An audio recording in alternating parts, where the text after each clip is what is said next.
¿Qué tal? ¿Cómo les va? Mañana fresca. Sigue el conflicto en la provincia de Buenos Aires. Dicen que con suerte el viernes el gobernador Kicillof le haría una oferta a los policías que están en estado de asamblea, por decir un término más o menos sensato. El jefe de policía, creo que es el comisario García, había ofrecido su renuncia para destrabar un poco el episodio y el secretario Berni no se lo aceptó, complicando aún más la situación, porque hay una evidente pérdida de respeto en la cadena de mando.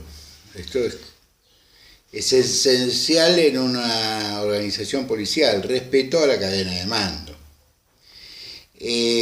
Yo creo que a Berni tampoco ya lo respetan. Porque una cosa es hacerse el Rambo y otra cosa es ser Rambo. Pero bueno, evidentemente el kirchnerismo tiene serias dificultades para entender el concepto de negociación.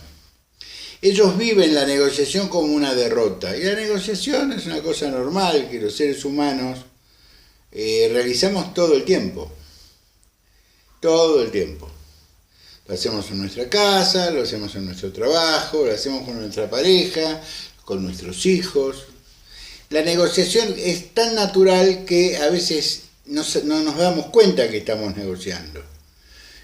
Cuando tenemos una hija adolescente dice, a las 4 vengo, papi. No, querida, a las 4 no venís. A las 4 yo te voy a buscar. No, papá, no me hagas... Eso es un acto de negociación. Muy bien. Al kirchnerismo, repito, le resulta difícil negociar. Ayer se llegó a un acuerdo en la Cámara de Diputados para que funcione la Cámara de Diputados. Algunos amigos lo ven como una derrota. En una negociación, vuelvo a repetir, se gana y se pierde. Pero yo creo que la negociación que llevó el bloque de Juntos por el Cambio con Massa y el resto de los bloques es políticamente un éxito. Y voy a pasar a explicar por qué. Primero, la reforma judicial va a comisión. ¿Esto qué significa? Que esto se va a debatir en la Comisión de Legislación Constitucional, de Legislación Penal, Legislación General. Va a permitir que, por ejemplo, cualquier diputado miembro de esta comisión diga, no, yo quiero escuchar la opinión del Colegio de Abogados de la Capital, de la Asociación de Colegios de Abogados de la República Argentina, de la Academia, quiero escuchar la opinión de la Asociación de Magistrados, de Fiscales. Es decir, se amplía enormemente el espectro de participantes, por lo tanto, como veníamos postulando, la posibilidad, al menos, de que la norma se mejore. No sea una ley a medida de una procesada, sino se acomode al menos a derecho. Sabemos que no van a votar los kirchneristas ninguna reforma. Ellos ya adelantaron que no se mueve una coma, por lo tanto esto se va a empantanar. Y no, a nosotros no nos conviene que se empantane. Por lo tanto, no me parece que desde el punto de vista de la política, el acuerdo de hacer un poco virtual y un poco presencial las sesiones, en la existencia de una pandemia sin vuelos regulares, que obligaría a muchos diputados a quedarse a vivir en la ciudad de Buenos Aires, lo que generaría algunos trastornos extras a los que ya se tienen. Es decir, hacer un nivel de equilibrio entre virtualidad y presencialidad en el momento de las sesiones me parece bien. Aparte, esto se renueva cada 30 días. ¿Cuál es el problema? El amparo no se retiró. Si se mantiene el pedido de que hace Juntos por el Cambio de que esa sesión sea declarada nula. De hecho es nula. Pero que lo declare la justicia no es un acto menor. Estamos en presencia de una enorme dificultad de que gente sensata tenga que discutir con gente que no lo es. Y uno que tiene alguna experiencia política sabe que esto es enormemente difícil. Sobre todo cuando los que no son sensatos ostentan el poder. Convencer a personas que no son sensatas, que ostentan el poder, de que tienen que ceder parte de él para lograr un acuerdo es muy difícil. No se resuelve en Twitter. Esto se resuelve con largas horas de negociación. Y que si para lograr un objetivo, que es que la reforma judicial pase a comisión y que ahí sea detenida, tengo que aceptar que ciertas cosas no se escriban, a mí no me importa. Si este acuerdo tiene 30 días de duración, tiene fecha. Es para que los muchachos todos entendamos. Esta no es una batalla ni corta, ni sencilla, ni con triunfos claros. Estos son avances y retrocesos permanentes. Ahora, cuando vos podés hacer un balance, decir, ¿es un avance? ¿Hemos avanzado? Sí, hemos avanzado. Porque hemos logrado, por ejemplo, voltear la virtualidad absoluta, hemos logrado que los proyectos importantes como la reforma judicial vaya a comisión y ahora viene el presupuesto, donde ya Guzmán adelantó que él imagina un 4%, él, el Banco of America, los acreedores, los bonistas. Hay que juntar un 4% del PBI de superávit para pagar a los muchachos. Ahora, ¿de dónde va a salir el dinero en moneda dura? Es una incógnita. Porque con la suba de 6 puntos de ganancia, lo que va a generar es el efecto contrario. Si yo tengo que pagar más de ganancia, restringo el consumo. Si yo soy una pyme y tengo que pagar más de ganancia, bueno, no contrato a un muchacho, a un trabajador o a dos, porque aparte se redujo el consumo. Los impuestos juegan armónicamente con las variables del resto de la economía. Cuanto más imposiciones tributarias tengo, menos consumo tengo. Por lo tanto, cuanto menos consumo tengo, también menos inversiones logro. Suponiendo que alguien tenga ganas de invertir. Pero vamos a una cosa sencilla. Yo soy un repartidor de productos de kiosco. Pero a mí me aumentaron las ganancias, me aumentan la presión tributaria, etcétera, etcétera. Iba a comprar una chatita, iba a contratar a mi cuñado para que maneje la chatita y ampliar un poco el mercado. No puedo hacerlo. Ni comprar la chatita, ni contratar a mi cuñado. Para que se den cuenta de lo que estamos hablando. ¿De dónde más va a podar Guzmán? ¿Va a dejar que se licúe los aumentos a los jubilados por inflación? ¿Qué es lo que es ajustar a los jubilados? ¿Que la mayoría están por abajo de la línea de pobreza? Esa es la idea que tiene Guzmán por la cabeza, porque muchos lugares donde sacar no tiene. O van a tomar la decisión política de decir, bueno, vamos a reducir el Estado, muchachos. Lamentablemente, vamos a reducir el Estado. El ANSES puede funcionar con la mitad de dotación, porque lo bueno de la pandemia, lamentablemente, a pesar de los miles de muertos, si hay algo bueno que ha demostrado esta cuarentena, es que el Estado sigue funcionando. En emergencia puede funcionar, pero puede funcionar de manera remota y puede funcionar con menos personal. Es decir, en algunas áreas del gobierno funcionó con el 16% del personal de planta, en otros con el 15% del personal de planta, en otros con el 30% de personal de planta, el máximo. No quiero decir que echen al 70%, digo que hay tela para cortar. Es decir, hay infinidad de gente que puede estar en condiciones de jubilarse. Hay infinidad de gente que no trabaja. Vamos a hablar con sinceridad, muchachos, porque si nos vamos a mentir entre nosotros, hay infinidad de gente que está en la administración pública y no trabaja. Yo no digo de echarlos porque soy un progresista, pero mándenlos a trabajar a lugares donde pueden ser útiles. Atendiendo en las oficinas de ANSES a los jubilados y pensionados, no tienen que estar esas largas colas que uno ve. Hay que tener ingeniería, hay que hacer diseño, porque evidentemente el ministro quiere achicar. Necesita achicar, se lo exige el Bank of America, el Fondo Monetario Internacional y los acreedores.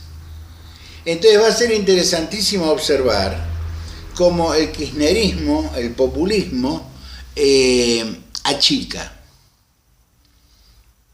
ajusta, término que no le gusta para nada, pero es el que el castellano nos otorga para explicar en un término qué es lo que se está haciendo. Se va a tener que ajustar. Y por donde ajustes, donde recortes, va a generar dolor en un año electoral. Entonces se van a ajustar las transferencias a las provincias. Se tienen que ajustar básicamente, bajar los subsidios al transporte, a los servicios públicos, lo que va a subir el costo de los servicios públicos. Es decir, las personas van a tener que pagar más por recibir el mismo servicio.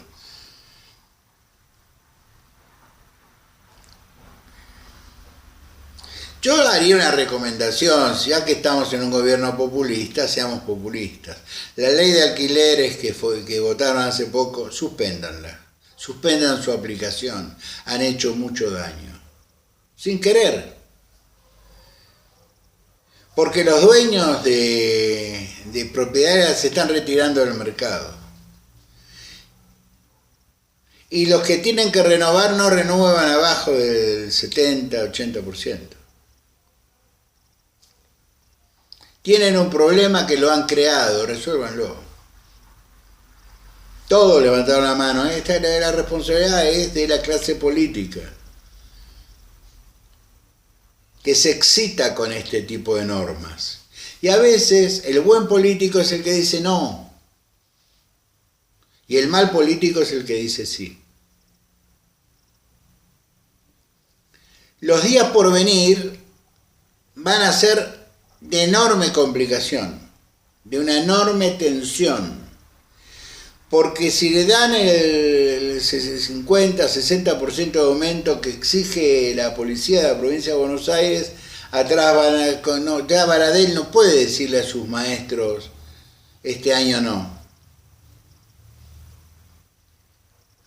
Va a arrastrar al resto de los empleados públicos de la provincia de Buenos Aires. Y esto va a afectar el ajuste que pretende hacer Guzmán. Y va a seguir transfiriéndole dinero a una provincia que la malgasta. Porque es administrada por un muchacho que de esto entiende poco. Y los problemas que nosotros tenemos son de la suficiente gravedad institucional como para tomarlos muy en serio. Por lo tanto, yo les sugeriría a las personas que tienen mayor responsabilidad porque son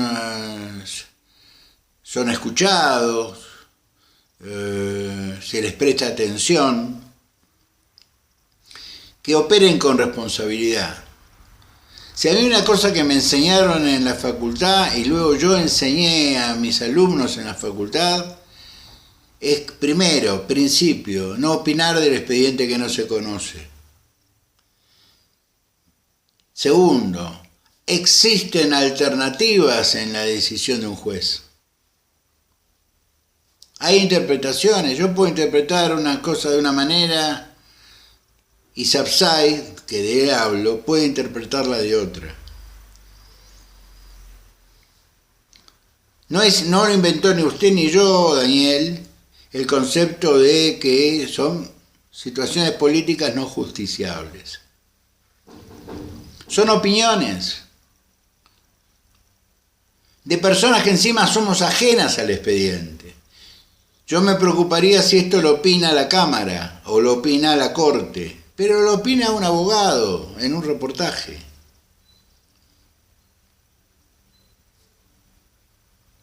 De la inmensa cantidad de imputaciones que tiene la expresidenta, actual vicepresidenta, todos los abogados especialistas que tenemos alguna especialidad coincidimos que hay dos que son flojitas en términos de la contundencia. Uno es el dólar futuro y el otro es el pacto con Irán. No es que sean flojas, van a ser de difícil probanza la responsabilidad jurídico-penal de la presidenta. Con el resto está hasta las manos.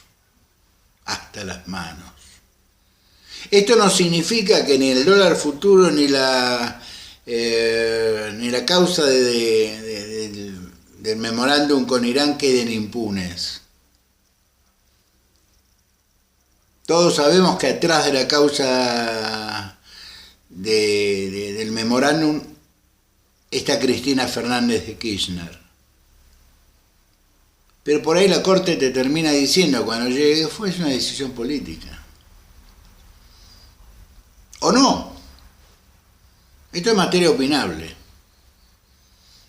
Ahora, yo supongo que por decir esto, Daniel Sapsay no supondrá que yo me cambié de bando o dejé de pensar como he pensado toda mi vida. Son opiniones, Daniel. Gracias a Dios el derecho te da la posibilidad de no ser dogmático. Podemos opinar. Es más, debemos opinar. Lo que tenemos que hacer es fundamentar la opinión. Yo no conozco el expediente del dólar futuro, salvo por lo que ha publicado el Centro de Información Judicial en los procesamientos. El memorándum por Irán, por cuestiones muy personales, lo conozco de memoria. El memorándum, la denuncia de Nisman, las denuncias posteriores. Ahí va a ser más difícil sacarle la responsabilidad a Cristina Fernández. Pero estamos hablando de una responsabilidad de carácter política.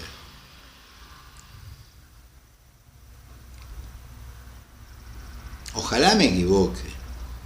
Yo sé que algunos se puede llegar a enojar porque hay con ciertos personajes que uno no debe confrontar. Pero lo hago desde el más absoluto de los respetos y de las consideraciones que tengo con Daniel, el respeto y la admiración que le tengo. Pero los que tenemos más de 2 seguidores, tenemos una responsabilidad, somos docentes. Aparte, somos docentes. Tenemos que explicarle a nuestra clase cómo son las cosas. Y cuando vamos a opinar, decir, ojo, esto no está en la norma, esto no es jurisprudencia, esto no es doctrina, esta es mi opinión. Porque a lo mejor nuestras opiniones pueden confundirse con algo más que eso. Quería decirles simplemente esto.